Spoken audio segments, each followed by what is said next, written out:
Sir play the பார்சிலோனாவேன்னு சொல்லிட்டு ஒரு theory நீங்கள் இது கொண்டு வந்தீங்க சார். அதை பற்றி கொஞ்சம் சொல்ல முடியுமா சார்? ஆக்சுவலாக 2009 பெப் கார்டியோலா பார்சிலோனா டீம் கோச்சாக இருக்கும் போது நான் இந்த விஷயத்த ரிசர்ச் பண்ண ஆரம்பித்தேன்.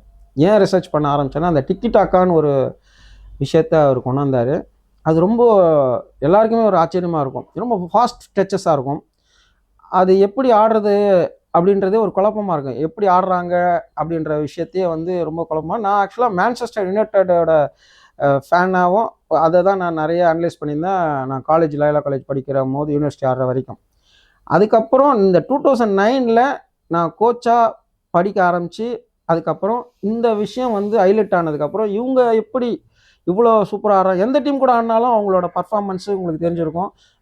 பால் பொசிஷன் இவங்களுக்கு அதிகமாக தான் இருக்கும். ரிசல்ட்டும் பார்த்தீங்கன்னா ஸ்கோரிங்கும் பயங்கரமாக இருக்கும். இதெல்லாம் பார்க்கும்போது என்ன பண்ணுறாங்க ஏது பண்ணுறாங்கன்றத ரிசர்ச் பண்ண ஆரம்பித்தேன்.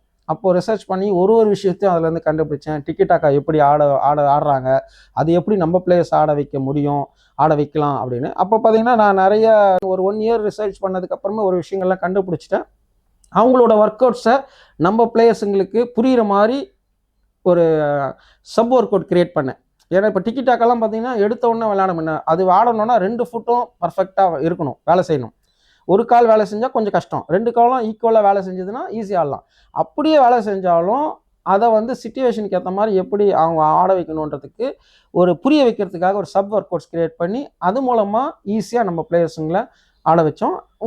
இங்கே நிறைய டிஸ்ட்ரிக்ஸில் நாங்கள் போய் கேம்ப்ஸ் எடுத்திருக்கோம். அந்த ஒர்க் அவுட்ஸை வச்சு ஒரு மெயினாக ஒரு 10 ஒர்க் அவுட் தான் அவங்களோட சிஸ்டம் ஆஃப் பிளேவை நம்ம பிளேயர்ஸுக்கு ஆட வைக்கணும்னா ஒரு 10 ஒர்க் அவுட்டாக கிரியேட் பண்ணியிருக்கேன். அந்த 10 ஒர்க் அவுட்டில் எல்லாமே வந்து கவர் ஆகிடும், அவங்களோட சிஸ்டம் ஆஃப் பிளே எல்லாமே. அதில் one of the main work out tiki taka. அது என்னோட கோச்சிங்கில் அட்டன் பண்ணவங்க எல்லாருக்குமே தெரியும் அதோட வேல்யூ, அதோட இம்பார்ட்டன்ஸ் எப்படின்னு. அது ஈஸியாக புரிஞ்சுக்கிட்டு பண்ணுற மாதிரி அவங்களோட work out tiki Dhaka work out ஒன்று இருக்குது. அதை கிட்டத்தட்ட 15 வாட்டி நான் அதை பார்த்து அந்த ஒர்க் அவுட்டை நம்ம பிளேயர்ஸுங்க புரிய வச்சு நம்ம பிளேயர்ஸுங்களை வச்சு அதே ஒர்க் அவுட்டை எடுத்திருக்கேன். ஃபார்முலா கொஞ்சம் மாற்றி அதுதான் இன்றைக்கி வந்து சக்ஸஸ்ஃபுல்லாகவும் போயிட்டுருக்கு. என்னென்னா எல்லா டீமும் அவங்க டச்சஸ் ஆடுவாங்க அப்போது, ஆனால் இவங்கள மாதிரி ஒரு பர்ஃபெக்ஷனும் ஸ்பீடும் இல்லாமல் இருந்துச்சு. இப்போ இருக்கிற ஃபுட்பால் பார்த்தீங்கன்னா அப்படியே டோட்டலாக பார்சிலோனாவோட சிஸ்டம் ஆஃப் பிளே எல்லா டீமும் ஆட ஆரம்பிச்சிட்டாங்க. இப்போ அன்றைக்கி பார்சிலோனா மட்டும்தான் ஆடினாங்க, இன்றைக்கி எல்லா டீமும் அதை ஆட ஆரம்பிச்சிட்டாங்க. இதில் யார் பெஸ்ட்டோ அவங்க தான் இன்றைக்கி வந்து ரிசல்ட் கொடுக்க முடியும் நிலைமையில் இப்போ இருக்கிற ஃபுட்பால். ஆனால் நான் ரிசர்ச் பண்ண ஆரம்பிக்கும் போது அந்த மாதிரி கிடையாது. அதனால் அதில் அதிக ஆர்வத்தை செலுத்தி நிறைய விஷயங்கள் அதில் கண்டுபிடிச்சேன்.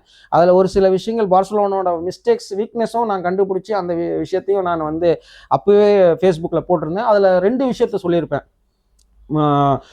ஓவர் கான்ஃபிடென்ட்டில் அவங்களோட பாக்ஸில் அவங்களோட ஆஃபில் போயிட்டு 11 பேர் ஆடுறதுல ஒரு சில மிஸ்டேக்ஸ் வந்து கோல் இவங்க வாங்குறாங்க, அந்த விஷயத்த சொன்னேன். அது வந்து பண்ணுறதை அவாய்ட் பண்ணோம். இன்னொன்று வந்து ஸ்கோரிங் கெப்பாசிட்டி பார்த்தீங்கன்னா வெறும் பிளேஸ் பண்ணுற கெப்பாசிட்டி மட்டுமே தான் வச்சுருக்காங்க. காரணம் என்னென்னா மெஸ்ஸிக்கு அந்த டேலண்ட் அதிகமாக இருக்கனால உள்ளே போய் அவர் பெனட்ரேட் பண்ணி போய் ஸ்கோரிங் ஆப்பர்ச்சுனிட்டி கிரியேட் பண்ணி அதை கோல் அடிச்சிடுறாரு. ஆனால் மெஸ்ஸி வெளியே போனார்னா கண்டிப்பாக கோல் ஸ்கோரிங்கை வந்து கண்டிப்பாக லேக் ஆகும்னு சொல்லி நான் ஒரு வீடியோ போட்டிருந்தப்போ கண்டிப்பாக அது மெஸ்ஸி போனதுக்கப்புறம் வெளியே போனதுக்கப்புறம் அந்த விஷயம் நடந்தது. டீம் கீழே இறங்குற நிலைமைக்கு வந்தது ஒன்று.